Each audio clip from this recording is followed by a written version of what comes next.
So parang ang tingin nila, it's a verdict ng mga Pilipino na, si President Duterte talaga ang leader na gusto nila. At ang leadership niya mula noon hanggang ngayon ay nirerespeto at yun ang gusto ng mga Pilipino, specifically ng Davao City.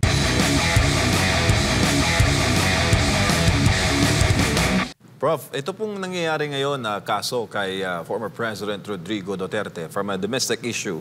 Isa na po itong international issue at alam po natin, he is a former head of state and during his time, he was very, very respected by our ASEAN neighbors, no? And even Western leaders ay talagang nagpupugat, ginagalang po ang dating Pangulo Rodrigo Duterte. Ngayon po sa kanyang pagkapanalo bilang mayor ulit ng Davao City, do you think ano kaya ang magiging komento, tingin dito ng mga kasalukuyang heads of state na ang kanilang ginagalang doon na dating lider ay nanalo sa eleksyon sa Pilipinas habang siya nakakulong sa banyagang lugar? Oh well, narinig ko pa lang kanina kasi I attended a forum na ang mga nandun from a foreign international forum na kung saan ang mga nag-participate doon ay coming from different countries. There are people from ASEAN, there were people from Australia at pinag-usapan ng midterm election ng Pilipinas at sinabi nga nila sa akin kanina na, "Hoy, nanalo si Rodrigo Duterte sa pagka-mayor sa Davao City even though nasa ICC siya at hindi siya nakapagkampanya." Sabi ko sa kanila, "Oo nga," sabi ko, "imagine mo," sabi ko, in terms of votes, ang layo ng lamang ni President Duterte kaysa kay Nograles." So sabi nila, at ito yung comment ha, it just means that parang it just means, sabi nila, na Rodrigo Duterte is really well loved by the Filipino people and respected by the Filipino people, and they want someone like him in the country, that kind of leadership, and at the same time nanalo pa rin sa kumbaga landslide victory sa Davao City precisely because yun ang verdict ng Davao City at ng mga Pilipino sa Davao City na ito yung leader namin and we will stand with him. So parang ang tingin nila, it's a verdict ng mga Pilipino na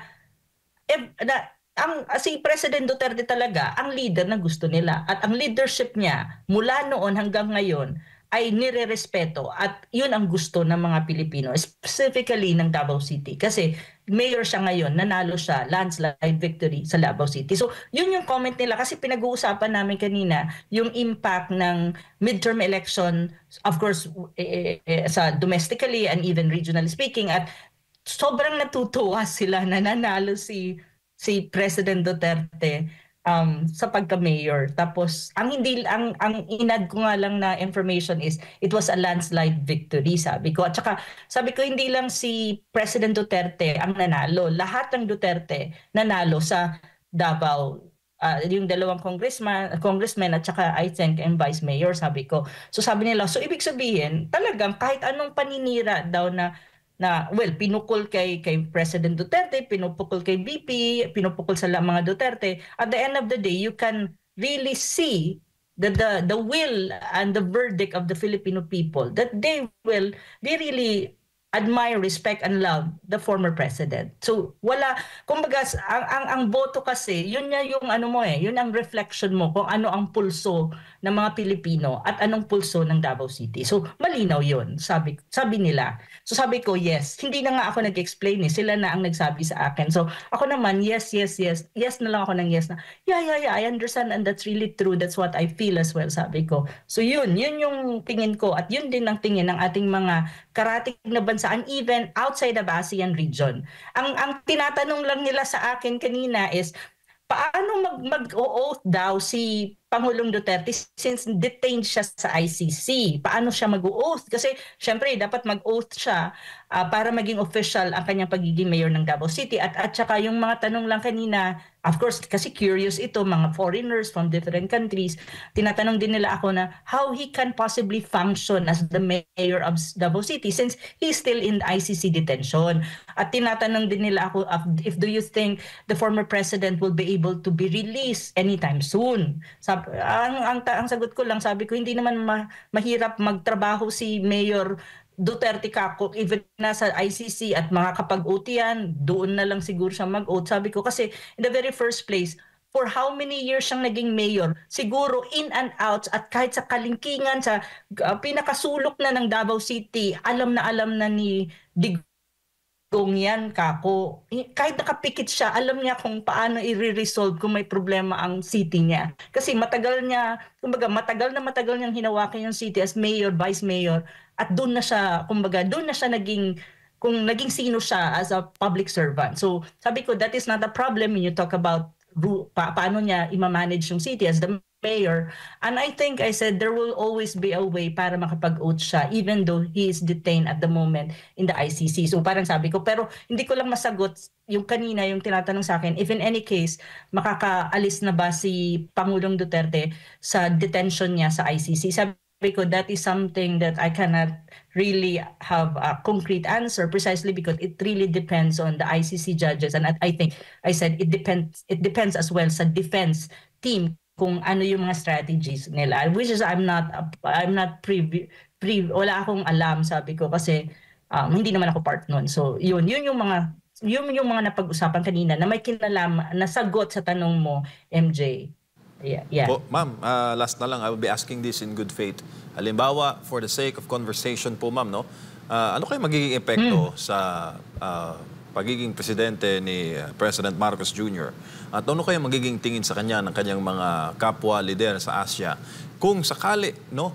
At magkaroon ng masamang insidente kay PRRD at hindi na siya makabalik dito sa Pilipinas. Ano kayo magiging tingin sa kanya, ma'am, no, ng mga kapwa niya presidente na as a Filipino president, likas po sa ating mga lider na kahit mga nasa death row na ng mga Pilipino, binibili natin para dito magbayad ng kanilang sentensya sa Pilipinas. And yet, here comes a former Philippine president, a populist leader, pinadala mo sa ibang bansa at doon nalagutan ng hininga.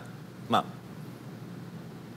Actually, hindi pa tayo aabot doon, MJ, na hopefully not na may mangyari kay President Duterte, halimbawa sakit or anything, no? Or kasi matanda na siya, 80 years old, 81 roughly. Kung halimbawa, wag naman sana, God forbid, na halimbawa may nangyari sa kanya, tapos nasa ICC detention siya. Actually, hindi pa yun eh. Hindi pa tayo aabot doon. Even at the moment, and even during the time na inaaresto siya, to be very honest with all of you and even with the audience, malaking tanong yan ng mga countries, leaders ng countries, and even ordinary citizens ng iba't ibang countries sa ASEAN, and even in China, even in Asia Pacific. Bakit nagawa natin? Kasi in general na ang nangyari natin or ng Pilipinas or ng Marcos Jr. administration na isurrender sa isang external institution or external ang ICC sa atin na wala ng jurisdiction sa Pilipinas ang isang head of state na kung saan very popular and even sila na hindi naman sila Pilipino, they love him. And parang sa kanila idol mayroon akong kausap kanina Indonesian lunchtime. Tinatanong din ako about kay President Duterte, one of the leaders in Indonesia, kausap ko over lunch. Sinasabi na, how can you do that to your leader when even sabi niya sa akin, I love him. Idol ko siya na ang dami niyang ginawa, lalo na sa issue ng drugs. Kasi for me, sabi niya, in Indonesia, if we can have someone like him who will fight drug addiction or drug problem, concretely, strongly, gugustuhin ko. Kasi kailangan namin yon. Alam mo, yun yung statement niya. So sabi, at yung iba naman na mga citizen or nationals ng iba't ibang bansa, lalo na dito sa Asia, at even some leaders that I usually when I travel and I attend conferences academically, and sa mga even mga think tanks na i-invite ako para magsalita on different issues. Syempre nakakausap ko rin sila kung ano yung perspective nila dito, and even media personalities, even academics, and even independent media na marami akong kaibigan na sinasabi nga nila bakit nakayanan daw ng administration ng BBM na gawin ito kay President Duterte na kahit sa kanila hindi nila ma-imagine na gagawin nila sa sino mang leader nila, lalo na naging presidente ng bansa nila. Sabi nga nila, iba na yung usapan kung domestically may away-away dyan kasi mga politiko yan. Pero iba din daw yung usapin na you will allow an external body to, you know, to extract a former president and head of state and detain him in, like for example, in ICC. In their imagination, they cannot accept that. Sa imagination nila, pag nilagay daw nila yung sarili nila sa Pilipina, ang kanilang bansa sa kaso na yan, hindi nila ma-imagine na gagawin nila or kaya nilang gawin. And sinasabi nga nila sa akin, even we have leaders as well na hindi naman nila gusto at maraming hindi nagawa sa bansa nila at hindi rin naman okay, pero they cannot even imagine na gagawin nila dun sa leader na yon. How much more, sabi nila, to someone like President Duterte who have done so much for the country, especially even the fight against illegal drugs. So yun yung mga perception. So ang tingin, in a way, kung magtitignan mo yan, papakinggan mo yan, hindi maganda ang kanilang perception kay BBM at sa administration niya na bakit nagawa ni BBM yon. How can you do that? And that is not even usapin ng sovereignty and independence. Wala pa tayo doon, MJ and Admar. Ito pa lang, mas ano pa lang kay President Duterte. Pag dinagdag mo pa yung issue ng sovereignty at saka independence, and paano mo sinurrender yon dahil inallow mo yung ICC to intervene in this case, parang mas lalong bumibigat at lalong hindi maganda ang pagtingin sa Pilipinas and even the current Marcos administration. That is really the fact of the matter. So ang ano lang dito, hindi mo yan maririnig sa media, lalo na sa mga ASEAN leaders or even ASEAN counterparts, kasi sa ASEAN, hindi kasi ang ASEAN countries mahilig sa yung very confrontational na approach. Hindi ganun ang ASEAN eh. Even the ASEAN leaders, ano yan, maririnig mo yan sa mga private conversation kapag maliliit lang na tao or when you have break times in conferences, nakakausap mo sila and you talk about these issues, maririnig mo siya, but not necessarily in media because in ASEAN, there's a culture of non-confrontation. So, iniiwasan nila sa media na magsalita ng anything negative against another ASEAN countries kasi hindi nga maganda dahil you have to preserve harmony. Pero in private conversation, maririnig mo yan, mapapag-usapan yan. So sa akin, mas ganun ang reflection ng ginawa ng current administration kay Pangulong Duterte. Hanggang ngayon, palaisipan pa rin sa kanila, sa mga ibang nationals, kung paano nagawa natin or paano nagawa ng current administration ito kay President Duterte. At bakit nagawa? Alam mo yun? Yun yung mga naglalaro sa isip nila na sinasabi nga nila, he doesn't deserve this kind of treatment because in the very first place, sabi nila, hindi siya tulad ni Netanyahu. Kasi kung mayroon mang dapat i-aresto, sabi nila, it should be Netanyahu. Kasi yung ginawa ni Netanyahu sa Palestinians are talagang genocide. But this one is not. This is more a domestic issue.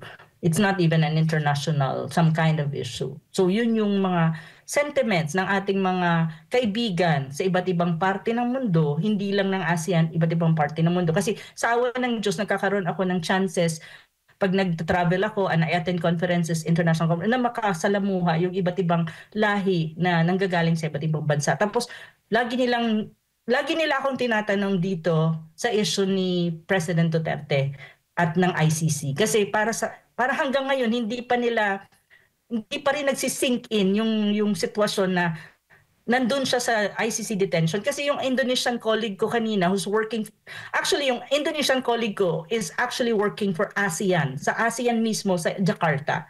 So ang tinatanong niya sa akin, asan na si Pangulong Duterte? Where is your president now? The former president. I said, he is in the ICC detained. Huh? I thought he was already released. Sabi ko, no, he's still in the ICC. What? Why is still there? He should be released. May ganun na reaction. That was over lunch kanina. So parang sa akin, naisip ko na kung hindi pa nagsisink in sa kanila na nakadetain na nga at nandun pa rin si Pangulong Duterte. So yun. Opo. Prof, maraming salamat po sa inyong panahon on this Tuesday night at mabuhay po kayo, ma'am.